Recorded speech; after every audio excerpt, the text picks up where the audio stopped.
Conservation of mechanical energy की बात हम कर रहे थे। आज इसका एप्लीकेशन सीखेंगे हम लोग।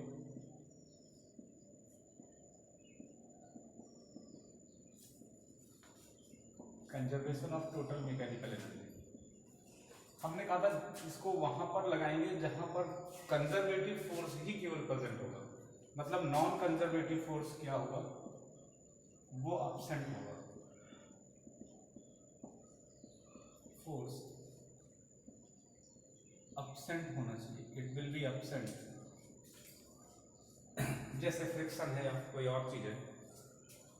अब इस क्वेश्चन को लगाने का जो तरीका है, जैसे इस पे जो क्वेश्चन पूछे जाते हैं वो ये पूछे जाते हैं कि जैसे एक तो क्वेश्चन ऐसा पूछा जाता है कि कोई 10 किलोग्राम मास की बॉडी है और उसको हम किसी हाइट से गिराते हैं, तो गिराने के बाद वो आके ग्राउंड से स्ट्राइक करती है।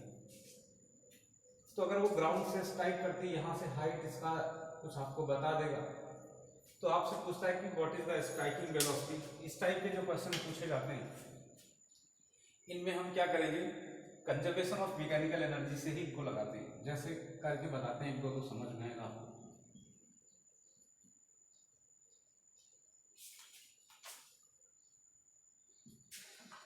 जैसे ये बोला जाता है कि a block of mass 10 kg is released from 5 meter height, from 5 meter height with ground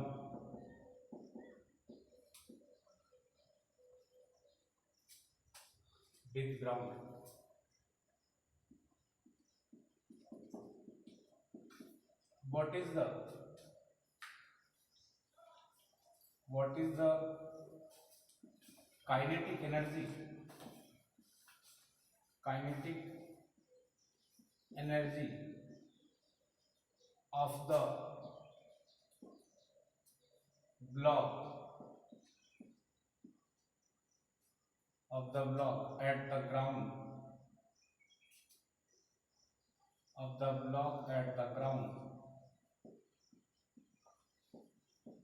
when block strike the ground।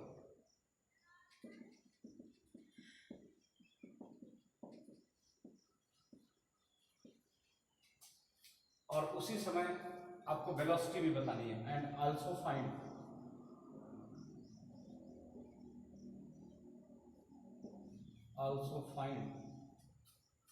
Velocity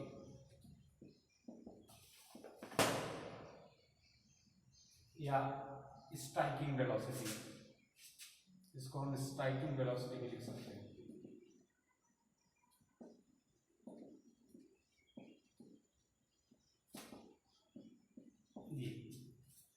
अब इस क्वेश्चन को करने के लिए सबसे पहले जो मैंने तरीका बताया आपको, ये 5 मीटर की हाइट है ग्राउंड से, और यहां से ये कोई ब्लॉक है जिसका मास 10 kg है, इसको रिलीज किया जाता है। रिलीज का मतलब ये होता है कि बिना किसी वेलोसिटी से जस्ट ऐसे छोड़ा जाता है। तो रिलीज करने का मतलब इनिशियल वेलोसिटी u जो है इसकी क्या है, वो 0 है। और ये ग्राउंड का सरफेस है, यहां पर आपसे पूछ रहा है हम इस ग्राउंड के सरफेस पे जो ग्रेविटेशनल पोटेंशियल एनर्जी है इसके लेवल को 0 मान लेते हैं। तो h हाइट या 5 मीटर हाइट पे जो पोटेंशियल एनर्जी होगी वो क्या हो जाएगी, mgh। यहाँ पर कोई भी एयर अपथ्रस्ट या एयर रेजिस्टेंस या और कोई फोर्स नहीं है, फ्रिक्शन फोर्स नहीं है, सिर्फ ये मोशन कर रहा है, मोशन अंडर ग्रेविटी, मतलब ग्रेविटेशनल फोर्स के अगेंस्ट ही मोशन कर रहा है या ग्रेविटेशनल फोर्स में मोशन कर रहा है उसकी प्रेजेंस में। तो वो एक कंजर्वेटिव फोर्स है, तो हम लगा सकते हैं कंजर्वेशन ऑफ मैकेनिकल एनर्जी। तो बाय कंजर्वेशन ऑफ मैकेनिकल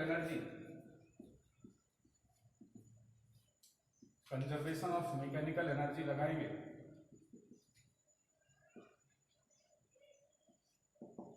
तो जो टोटल मैकेनिकल एनर्जी है टॉप मोस्ट पॉइंट पे इस पॉइंट पे इसको हम ए बोल दें, इसको बी बोल दें, तो ए पे टोटल मैकेनिकल एनर्जी जो होगी वो इक्वल होनी चाहिए total mechanical energy at B, ऐसा। और जब इसको आप देखेंगे तो ए पर टोटल मैकेनिकल एनर्जी क्या हो सकती है, काइनेटिक एनर्जी हो सकती है और पोटेंशियल, तो half M B A square plus potential energy is equals to यहाँ पर half M B B square जिससे स्ट्राइक करेगा प्लस में पोटेंशियल एनर्जी, तो पोटेंशियल एनर्जी यहाँ पर जीरो लिया मैंने तो ये तो जीरो हो जाएगी। और यहाँ पर आप देखें कि वेलोसिटी कोई है नहीं, जस्ट रिलीज किया जा रहा है, छोड़ा जा रहा है, तो वेलोसिटी जीरो हो जाएगी, तो ये पूरा टर्म क्या हो जाएगा, जीरो हो जाएगा, तो हो जाएगा जीरो प्लस यहाँ पर ग्रेविटेशनल पोटेंशियल एनर्जी का लेवल मैंने जीरो माना है, तो ऊपर जाएंगे तो प्लस का mgh होगा, नीचे जाएंगे तो माइनस का mgh, तो यहाँ ये हो जाएगा plus mgh, it will be half m vb का स्क्वायर, और यही काइनेटिक एनर्जी है। तो पहले तो यही पूछा है कि काइनेटिक एनर्जी क्या होगी, तो काइनेटिक एनर्जी सीधे सीधे हाफ एम बी स्क्वायर होगी। अगर काइनेटिक एनर्जी की बात करें हाफ एम बी स्क्वायर, तो सीधे सीधे मास इंटू ये इसके बराबर हो जाएगी, तो यहां से इसकी वैल्यू क्या आ जाएगी, इसकी वैल्यू हो जाएगी 10 kg मास है, ग्रेविटेशनल एक्सेलरेशन को हम 10 मीटर पर सेकंड स्क्वायर ले रहे हैं और इसको 5 ले लेंगे, तो इतने जूल आ जाएगी ये एनर्जी, कितना हो जाएगा ये 500, क्यों ये 500 जूल आ जाएगा, ये हो जाएगा। अब दूसरा आपसे यहीं पर पूछ रहा है, ये तो फर्स्ट पार्ट हो गया। अब काइनेटिक एनर्जी आपका 500 जूल आ गई, के को हमने बता दिया कि ये 500 जूल आ गया। दूसरा पार्ट ही आपसे पूछा जाता है कि what is the striking velocity, then it's striking velocity यहां पर बना देते हैं, मतलब वी बी पूछ रहा है, तो हाफ एम बी स्क्वायर यही काइनेटिक एनर्जी है, ये 500 जूल है, तो यहां से वी बी का स्क्वायर क्या हो जाएगा, ये हो जाएगा आपका 500 और ये उधर जाएगा तो 2 से मल्टीप्लाई होगा अपान में m, और m 10 kg दिया हुआ है, तो ये हो जाएगा 500 इंटू 2 अपान 10, और ये हो जाएगा 2 5 जा 10 और ये 5 1 जा क्या हो जाएगा 5, तो ये 100 आ जाएगा, वी बी स्क्वायर कितना आ जाएगा 100 आ जाएगा, ठीक है। तो v कितना आ जाएगा, वी बी ये हो जाएगा स्क्वायर रूट 100, तो यह आ जाएगा 10 metre per second, it will be 10 metre per second, ये वेलोसिटी हो जाएगी जिससे स्ट्राइक करेगा। तो समझ पा रहे हैं क्वेश्चन को कैसे करना है, नोट कर लीजिए।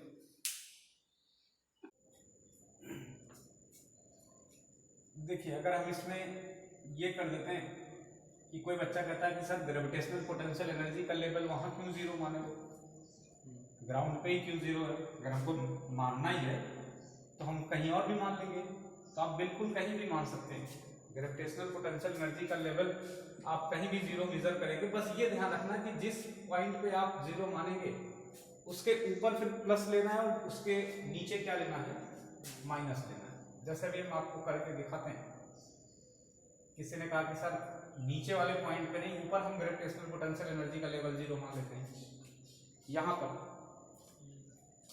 जैसे यहाँ पर हमने क्या कहा कि इस लेवल पे ग्रेविटेशनल पोटेंशियल एनर्जी क्या है, ये जीरो है, तो अगर वहां पर ग्रेविटेशनल कंपेयर ही करना है तो वहां पर ग्रेविटेशनल पोटेंशियल एनर्जी जीरो है, तो वहां तो वेलोसिटी भी जीरो थी।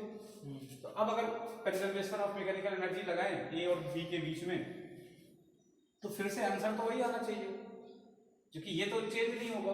तो हम देखते हैं, तो आप ये देखेंगे कि जब मैकेनिकल एनर्जी या एनर्जी कंजर्वेशन एट ए लगाएंगे और बी के बीच में,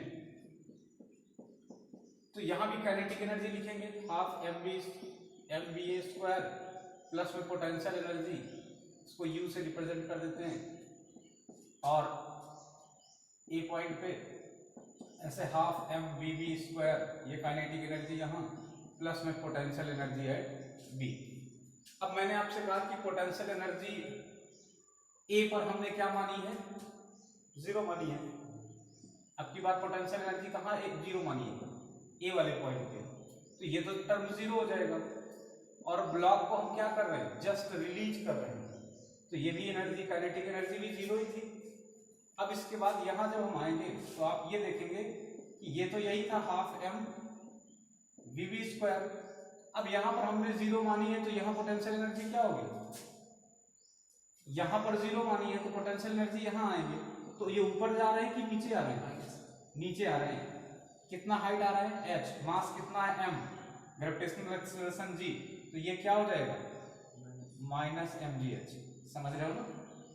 या आप अगर इसको ऐसा ना समझ में कि आप तो कह रहे थे टोटल जोड़ते हैं, तो हम इसको जोड़ रहे हैं लेकिन पोटेंशियल एनर्जी माइनस में ना, तो ऐड करेंगे तो सम अप करेंगे तो माइनस हो ही जाएगा। तो ये half M V V square minus M G H, या यही काइनेटिक एनर्जी या half M V sorry half M V square M V V square, ये एम जी एच के इक्वल आ जाएगा।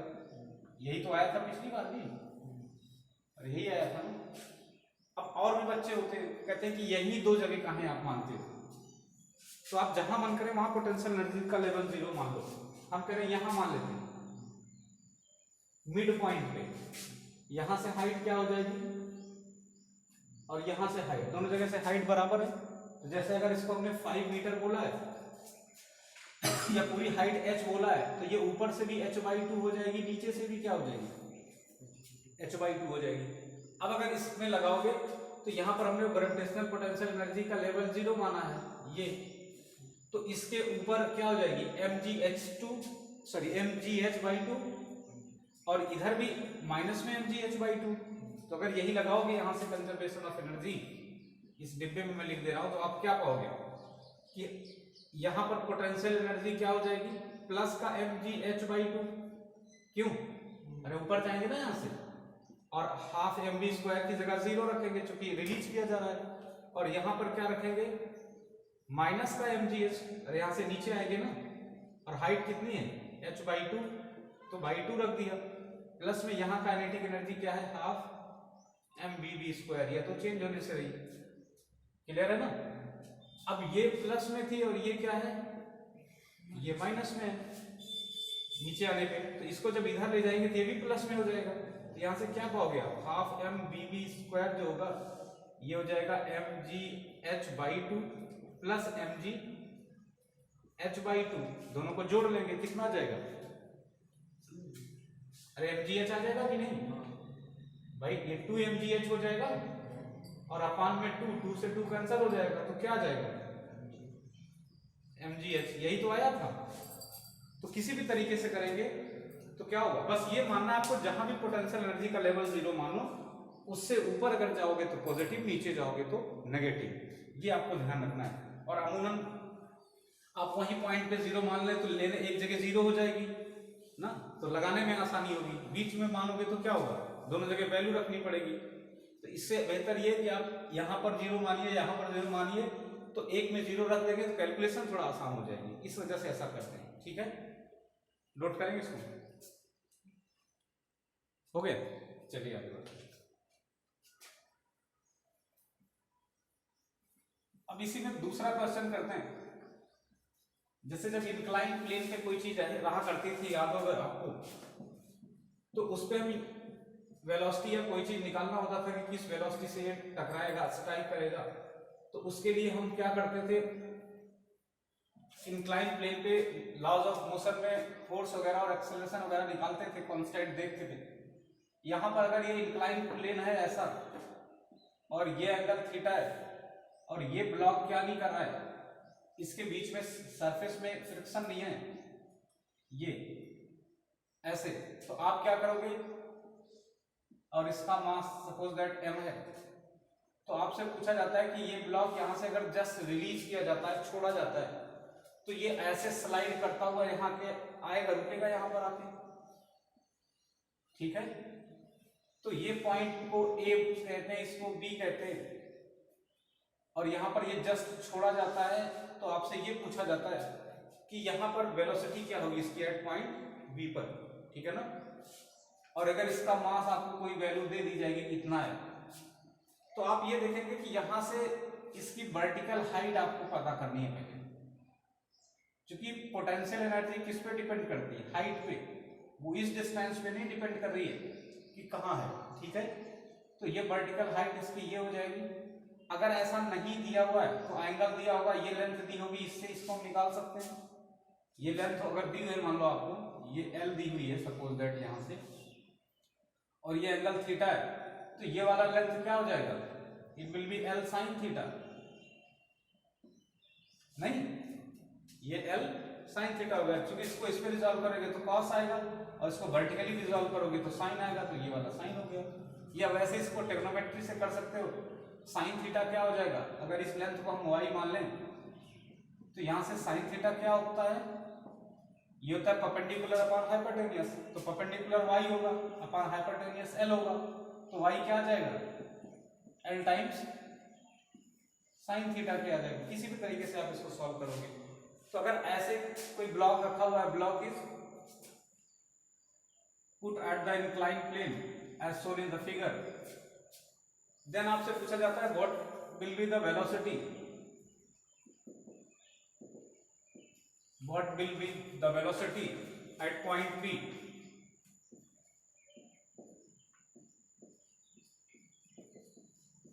वेलोसिटी एट पॉइंट P, ऐसा। और अगर इसको हम h मान लेते हैं, कभी कभी h डायरेक्ट दिया रहता है यहां से h, तो दोनों टर्म्स में इसको हम इस क्वेश्चन को करके बताते हैं।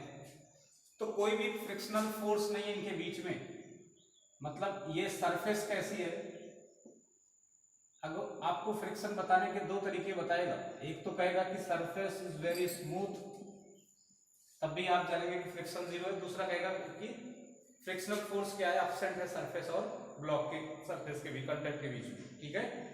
अब इसमें देखिए, अगर ये फ्रिक्शनल फोर्स जीरो है तो हम यहां पर कंजर्वेशन ऑफ मैकेनिकल एनर्जी ए और बी पॉइंट पे लगा सकते हैं।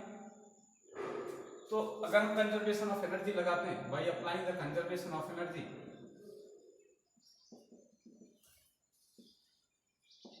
Conservation of total mechanical energy,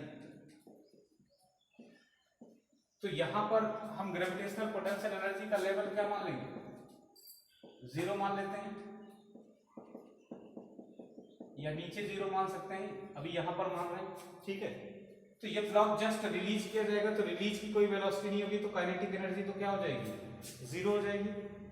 potential energy को भी हमने जीरो माना है, ये ए का हो गया एनर्जी, डायरेक्ट लगा रहे हैं। बी पर आएंगे तो बी पर जो पोटेंशियल एनर्जी होगी वो माइनस में क्या हो जाएगी, mgh, ये h है, अगर h नहीं दिया होगा तो l sin थीटा, l दिया होगा तो इसके टर्म्स में निकाल लेंगे, प्लस में क्या हो जाएगा हाफ m v, और जो इस वेलोसिटी का स्क्वायर, तो आप देखेंगे कि यहां से भी जो वेलोसिटी आएगी half m v v square, ये किसके इक्वल आ जाएगी, प्लस में mgh के, ये m से m कैंसिल होगा, तो वेलोसिटी जो आएगी vv स्क्वायर, ये आ जाएगी आपका 2gh, या vv की वैल्यू आ जाएगी स्क्वायर रूट 2gh, ये, या अगर h ना दिया होगा तो आप इसी को साइन के फॉर्मेट में, l के फॉर्मेट में लिख लेंगे, तो वेलोसिटी हो जाएगी स्क्वायर रूट 2g, और h की जगह पे क्या हो जाएगा l साइन थीटा, इस तरीके से। समझ में आ रहा है? तो कोई भी क्वेश्चन होगा तो कर लेंगे, नोट कर लीजिए इसको। तो ये कंजर्वेशन ऑफ मैकेनिकल एनर्जी होगी। हमने आपको दो चीजें पढ़ाई है, एक तो कंजर्वेशन ऑफ मैकेनिकल एनर्जी बताया, दूसरा हमने कहा कि work done by conservative force होगा वो चेंज इन पोटेंशियल एनर्जी होगा, ठीक है। तो दो लाइन ये आपको ध्यान रखना है, बार बार ये चीजें यूज होंगी, और कोई भी क्वेश्चन होगा तो उसको सॉल्व करने के लिए, कितना बड़ा से बड़ा क्यों ना, उसको सॉल्व करने के लिए इन्हीं दो लाइन से आसानी से उसको हम सॉल्व करने के, एक या दो लाइन से, समझ रहे हो ना। बस जैसे चीजें दी हो आप ऐसा कर दें। जैसे हमने बताया था आपको कि work done by conservative force, ये जो आपका कंजर्वेटिव फोर्स होता था आपको याद होती है du/dx होता था, ऐसा।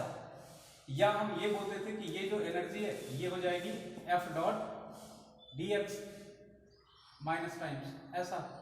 या हम ये बोल सकते हैं कि यू जो होगा वो integration of F conservative dot D x. तो कंजर्वेटिव फोर्स की वजह से जो वर्क डन होगा वो पोटेंशियल एनर्जी में चेंज के लिए रिस्पॉन्सिबल होगा। ठीक है। दूसरी लाइन हमने conservation of total mechanical energy बताई। अब अगर आपसे पूछा जाए कि कंजर्वेशन ऑफ एनर्जी या कंजर्वेशन ऑफ मैकेनिकल एनर्जी ये ऑलवेज वैलिड होगी, तो आप बोलेंगे ऑलवेज वैलिड नहीं होगी कंजर्वेशन ऑफ मैकेनिकल एनर्जी, ये तब वैलिड होगी जब कंजर्वेटिव फोर्स ही प्रेजेंट होगा। या आप ऐसा बोल सकते हैं कि नॉन कंजर्वेटिव फोर्स क्या होगा, एब्सेंट होगा। लेकिन दोबारा अगर आपसे ऐसा पूछा जाए कि कंजर्वेशन ऑफ मैकेनिकल एनर्जी की बात ना करें, कहें कंजर्वेशन ऑफ एनर्जी बताओ, टोटल एनर्जी का कंजर्वेशन, तो चाहे वो कंजर्वेटिव फोर्स हो चाहे वो नॉन कंजर्वेटिव फोर्स हो, दोनों तरीके के फोर्स प्रेजेंट हों, लेकिन अगर कंजर्वेशन ऑफ एनर्जी की बात करते हैं, मैकेनिकल एनर्जी नहीं टोटल एनर्जी की, तो वो हमेशा कंजर्व रहेगी, क्योंकि वो कभी क्या नहीं हो सकती है, वो कभी कम ज्यादा नहीं हो सकती है, वो जितनी है वैल्यू उतनी वैल्यू रहेगी उसकी। ठीक है, उसकी वैल्यू में कोई कमी नहीं होगी, ना उसमें एक्सेस होगी, वो एक फॉर्म से दूसरे फॉर्म में कन्वर्ट होती रहेगी। ठीक है, ये मैंने शुरू में ही बताया था। तो ये तो दो बातें हो गई। तीसरा यहीं पर जो अब हमको जानना है वो है वर्क एनर्जी थ्योरम बोलते हैं इसको। क्या बोलेंगे? Work energy theorem.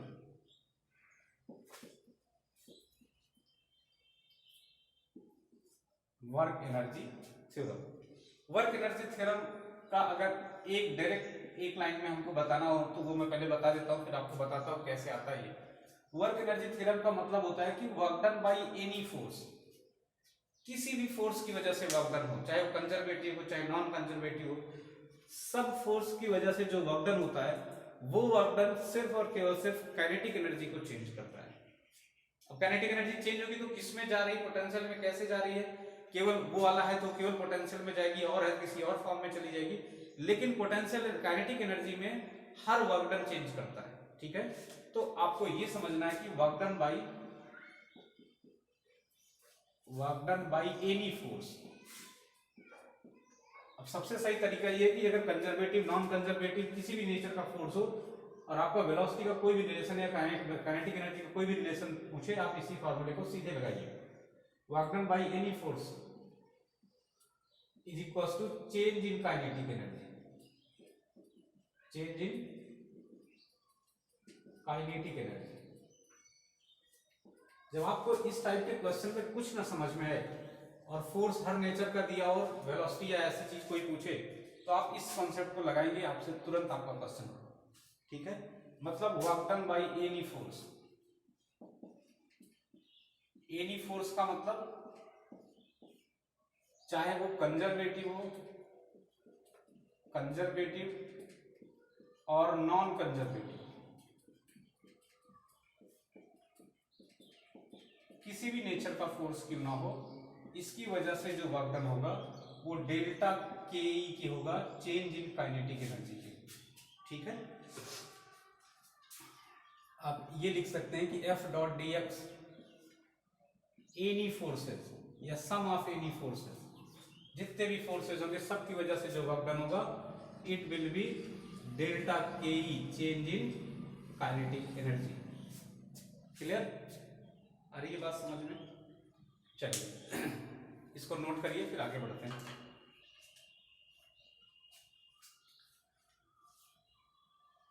फिर ये बता दें कि ये आता कैसे है। अब काइनेटिक एनर्जी में चेंज हो रहा है, मतलब वेलोसिटी में चेंज हो रहा है। अगर मास कांस्टेंट है तो इसका मतलब वेलोसिटी में चेंज के जो भी क्वेश्चन आएंगे इस तरीके से, उनको सबको हम क्या कर सकते हैं, इससे लगा सकते हैं। देखिए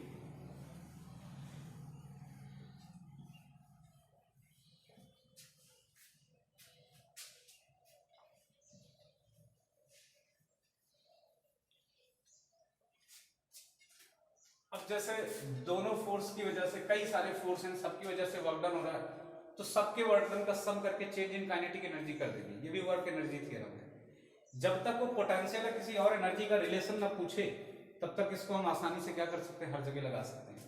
अब ये नहीं कि वहां पूछ ही नहीं रहा, आप फर्जी लगाए पड़े, पता लगा काइनेटिक एनर्जी का उसको रिलेशन नहीं चाहिए और आपको नॉन कंजर्वेटिव कंजर्वेटिव फोर्स दिए, आप वर्क डन निकाल के काइनेटिक एनर्जी का चेन निकाल रहे हैं, तो डायरेक्शनल प्रॉपर्टी आप में होनी चाहिए, हमको किस डायरेक्शन में जाना है, क्या क्वेश्चन कह रहा है उसके हिसाब से लगाना है।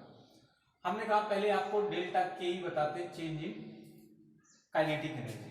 तो चेंज इन काइनेटिक एनर्जी का मतलब होता है कि final kinetic energy minus initial kinetic energy, शुरू में क्या है, और या इसको हम ऐसा भी लिख सकते हैं कि अगर इसका मास कांस्टेंट है तो half B M B final का square minus half M B initial का स्क्वायर, ये delta K change in kinetic energy. समझ में आ रहा है? F dot D. अब अगर हम यहां से फोर्स और ये इसका डिस्प्लेसमेंट ये देखें तो ये क्या होता है, वर्क डन होता है, एफ डॉट डीएक्स क्या होता है, वर्क डन होता है।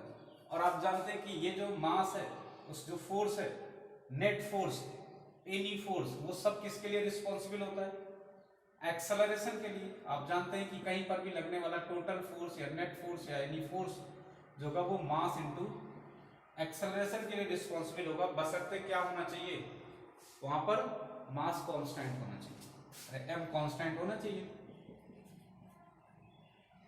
अगर ऐसा है तो यहां से हम इसकी जगह पे क्या लिख सकते हैं, m into A dot D X it will equals to work done any force की वजह से, वर्क डन बाई फोर्स या any force, work done by force F, और एफ नेट फोर्स है। अब इसको हम ऐसा लिख सकते हैं कि m dv ओवर dt, ऐसा लिख सकते हैं, नहीं लिख सकते। और इसको एक्सेलरेशन क्या होता है, एक्सेलरेशन होता है rate of change of velocity dv over dt, ये। तो इसको हमने लिखा डॉट में dx लिखा, ये भी वही है, work done by any force, ये। अब इसको और थोड़ा सा क्या करते हैं, मॉडिफाई करते हैं। आप देखिए, हमने कहा dx ओवर dt वेलोसिटी होती है, आप जानते होंगे, ये dx ओवर dt ये क्या होती है, ये वेलोसिटी होती है। तो इस फॉर्मूले को हम अगर ऐसा लिखेंगे कि ये हो जाएगा मास इनटू में ये हमने dv लिखा है ऐसा, और इसको dx ओवर dt लिख देते हैं, मतलब ऐसा लिख देते हैं m dx over dt into dv, ये भी वही होगा w बाई एनी फोर्स। समझ में आ रहा है, नहीं आ रहा है? इतने को हम क्या लिख सकते हैं, वेलोसिटी लिख सकते हैं ऊपर से। तो हम इसको ऐसा लिख सकते हैं कि m v dv is equal to w by any force. अब इसको हम इंटीग्रेट करें इस तरीके से, तो W क्या हो जाएगा, इंटीग्रेशन m v dv, और हमने कहा मास कांस्टेंट है तो इंटीग्रेशन में m को बाहर ले लेते हैं, ये हो जाएगा v dv, ठीक है। और अगर इसमें लिमिट रखते हैं कि शुरू में वेलोसिटी को हम इनिशियल वेलोसिटी कह रहे हैं, बाद में वेलोसिटी को हम फाइनल, तो वेलोसिटी को इंटीग्रेट करेंगे इनिशियल से फाइनल, तो v dv का इंटीग्रेशन b स्क्वायर बाई 2 होगा, क्योंकि मैंने बताया था इंटीग्रेशन में क्या होता है, अगर x की पावर n है तो हम क्या लिखते हैं, x की पावर n प्लस 1 अपान n प्लस 1, ये इंटीग्रेशन होगा। तो यहाँ देखिए b की पावर 1 dv है, तो ये क्या हो जाएगा, b की पावर 1 प्लस 1 अपान 1 प्लस 1 2, तो ये इसका इंटीग्रेशन क्या हो जाएगा, m, ये हो जाएगा b square by 2, v initial और से b फाइनल। अब यहां से हम W को लिखेंगे तो 1 बाई m बाई 2 बाहर ले रहे हैं, 2 एक नंबर है, इसको बाहर ले लिया। अब यहाँ पर लिमिट रखते हैं, तो लिमिट क्या होगी, यहाँ पर जब लिमिट रखेंगे तो ये हो जाएगी final limit minus initial limit, तो ये हो जाएगा v फाइनल का स्क्वायर माइनस v इनिशियल का स्क्वायर, ऐसा। यह work done by any force दिख रहा है इसमें, या हम यहीं से इसको ऐसा लिख सकते हैं कि work done by any force it will B क्या हो जाएगा, हाफ, ऐसे लिख लिया इसको, और ये m फाइनल का स्क्वायर, फिर इस पूरे को मल्टीप्लाई करा दूसरे में हाफ m v इनिशियल का स्क्वायर, और यही तो चेंज इन काइनेटिक एनर्जी है। इसका मतलब सीधे ये वर्क एनर्जी थ्योरम तक पहुंचा कि नहीं पहुंचा, work done by any force, ये डेल्टा के ई की हो गया नहीं हो गया, अरे यही तो ये है,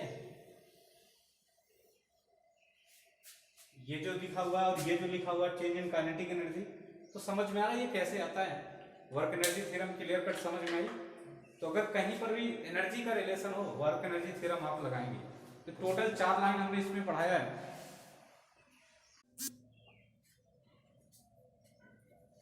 तो यहां से आपको ये ध्यान रखना है कि किसी भी फोर्स की वजह से वर्क डन आपसे पूछे, क्या करना है, change in kinetic energy, mass constant. हाँ, अगर मास वेरी भी कर रहा है तब भी ये फार्मूला लगेगा। आप वेरिएबल मास का सिस्टम आप जैसा करते हो वैसा करके करेंगे तो काइनेटिक एनर्जी का चेंज हमेशा जो होगा डेल्टा के it will be equals to क्या हो जाएगा, work done by any force. ये आपको ध्यान रखना है कि किसी भी फोर्स की वजह से वर्क डन जो होगा वो चेंज इन काइनेटिक एनर्जी के, क्लियर। तो हमने जो एक तो इसी को क्या बोलेंगे, वर्क एनर्जी थ्योरम कहेंगे, वर्क एनर्जी थ्योरम बोलेंगे। दूसरा जो मैंने बताया, दूसरा क्या बताया था, एक तो कंजर्वेशन ऑफ एनर्जी बताया था, टोटल एनर्जी हमेशा कंजर्व रहेगी ना, तो वो आपको अल्टीमेटली ध्यान रखना है, वो तो हमेशा वैलिड है। दूसरा मैंने बताया था कि work done by conservative force, work done by only conservative force की बात यहां पर हमने करी थी। तो ये किसके इक्वल होगा, ये change in potential energy negative times, change in potential energy.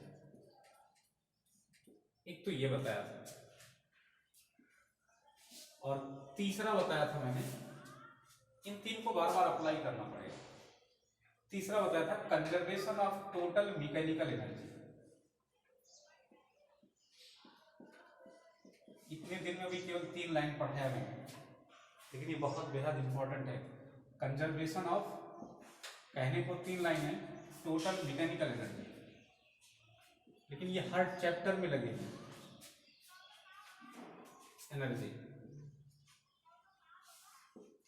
और ये सिर्फ और केवल सिर्फ अप्लाई तब होगी जब केवल और सिर्फ केवल कंजर्वेटिव फोर्स होगा, ठीक है ना। Apply only presence of, only presence of conservative force,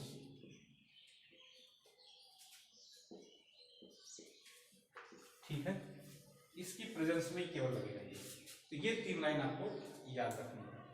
अब ये पूरे रोटेशन में आगे भी, अभी जब हम आपको मोशन अंडर वर्टिकल सर्कल इसी टॉपिक में पढ़ाएंगे, वहां पर भी, कोलिजन में भी, हर जगह जहां जहां एनर्जी का कंजर्वेशन होना होगा हर जगह इसको हम लगाएंगे, ठीक है।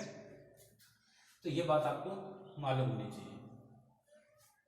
ये तीनों, और जो वर्क डन और जो कंजर्वेशन ऑफ टोटल एनर्जी है, तो वो तो हमेशा कंजर्व रहेगी, चाहे कंजर्वेटिव फोर्स हो चाहे नॉन कंजर्वेटिव फोर्स हो, वहां पर चेंज इन पोटेंशियल और चेंज इन काइनेटिक रहेगी। मतलब अगर हम ऐसा लिखते हैं तो आप इसे कहेंगे मैकेनिकल एनर्जी नहीं, ये टोटल एनर्जी का कंजर्वेशन है। जैसे कंजर्वेशन ऑफ एनर्जी की अगर हम बात करते हैं, देन कंजर्वेशन ऑफ एनर्जी क्या होगा, कंजर्वेशन ऑफ एनर्जी का मतलब होता है कि work done by conservative force, यहीं पर लिख देते हैं, work done by conservative force plus work done bye non conservative force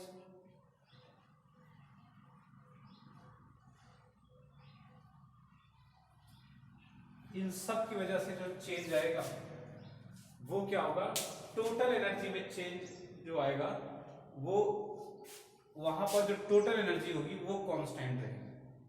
मतलब अगर हम इसको कहें कंजर्वेटिव फोर्स और नॉन कंजर्वेटिव फोर्स की वजह से जो वर्क डन होगा वो वर्क डन हमेशा क्या होगा, टोटल एनर्जी जो अमाउंट होगा वो फिक्स होगा, उतने में होगा। जिस भी एनर्जी में टोटल चेंज हो रहा होगा वो हम क्या कर लेंगे, नोट कर लेंगे। जैसे अगर हमने कहा कि कंजर्वेटिव फोर्स है, नॉन कंजर्वेटिव फोर्स है, तो कंजर्वेटिव फोर्स की वजह से और नॉन कंजर्वेटिव फोर्स की वजह से अगर हम दोनों की वजह से जो भी चेंज आ रहे हैं तो नेट चेंज जो होगा वहां पर वो क्या होगा, पोटेंशियल, काइनेटिक और जो भी एनर्जी हैं उन सब में जो परिवर्तन हो रहा घट रहे होंगे उनके इक्वल हो जाएगा। उसे हम क्या बोलेंगे, कंजर्वेशन ऑफ एनर्जी कहेंगे। ये ध्यान रखना आपको। तो ये 3 लाइन हो गई नोट।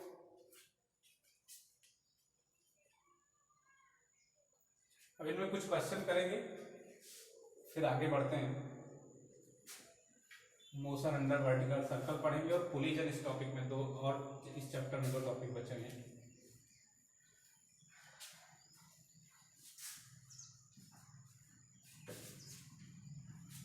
जैसे ये जो आपका अभी मैंने क्वेश्चन ये बताया वर्क एनर्जी थ्योरम, इसमें बहुत सारे तरीके के क्वेश्चन पूछे जाते हैं।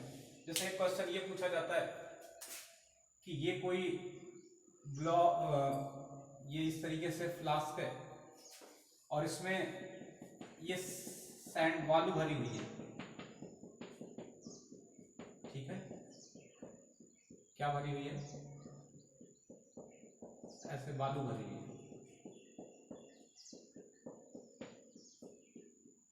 इस तरीके से, और किसी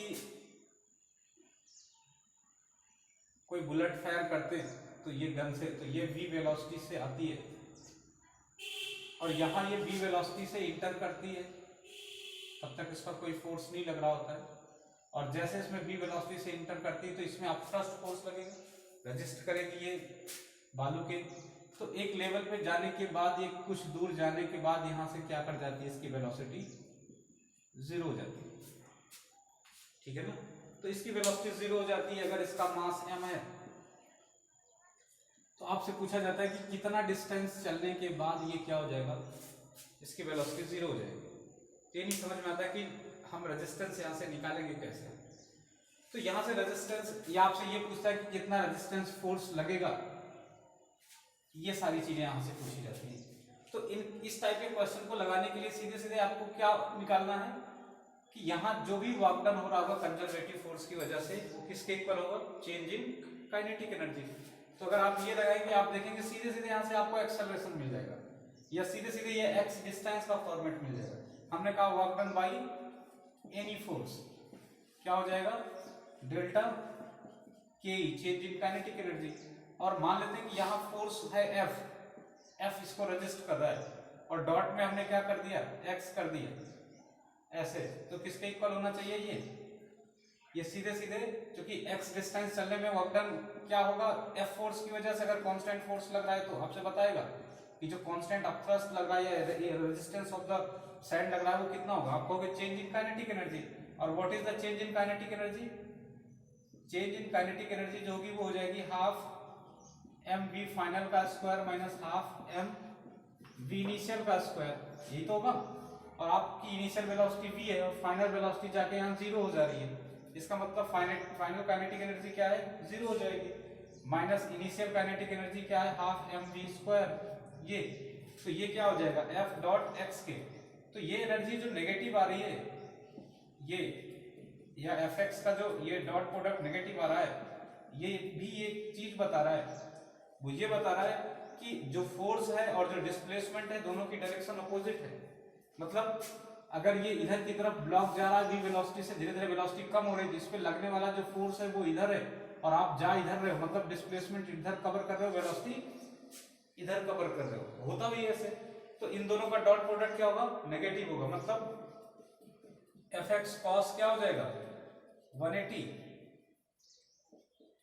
एफ एक्स, क्योंकि एफ डॉट एक्स होता है ना फोर्स को, और कॉस 180 का मतलब माइनस, तो आप इसको माइनस एफ एक्स लिखेंगे। It will be minus F X is equal to minus half M B square, ठीक है ना। अभी तक तो ये डॉट प्रोडक्ट था ऐसा। अब यहाँ पर माइनस क्यों लिखा, क्योंकि कॉस क्या है 180 है, ठीक है। तो ये माइनस इस माइनस से क्या हो जाएगा, कैंसिल हो जाएगा। तो यहाँ से आपको एक्सेलरेशन या कुछ भी इस चीज का निकालना होगा तो आप देखेंगे कि फोर्स को हम मास इनटू एक्सेलरेशन लिख लेंगे। एम ए एक्स हो गया ये, अरे एम ए एक्स हुआ कि नहीं हुआ, किसके इक्वल हो जाएगा, हाफ एम बी स्क्वायर के। तो यहां से अगर आपसे x पूछा जाता है तो व्हाट विल बी x, ये हो जाएगा आपका half M B square upon M A, ये इससे कैंसिल हो जाएगा। तो x की वैल्यू निकालना है तो ये हो जाएगा बी स्क्वायर अपॉन 2a।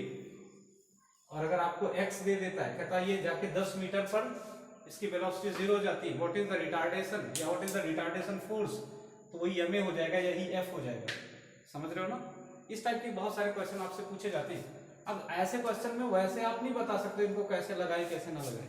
कहेगा कोई वुडन ब्लॉक है, उसके अंदर किसी गन से हम फायर करते हैं, बुलेट अंदर जाती है और इतना ही थिकनेस को पेनिट्रेट कर पाती है, इसका मतलब एक्स आपको दे दिया गया।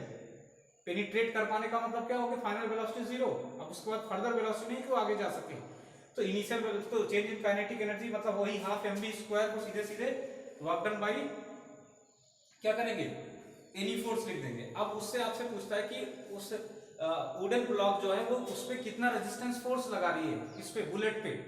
तो रेजिस्टेंस फोर्स यहाँ से निकल सकता है आसानी से, अरे एफ निकाल लोगे, या कितना रिटार्डेशन एक्सेलरेशन कितना लगा रही है वो भी निकाल सकते हो। आ रहा है समझ। तो वर्क एनर्जी थ्योरम से इस टाइप के क्वेश्चन करें, आपकी बुक में है, आप करिएगा। बाकी फिर नेक्स्ट टर्म पे बचा हुआ बताते हैं।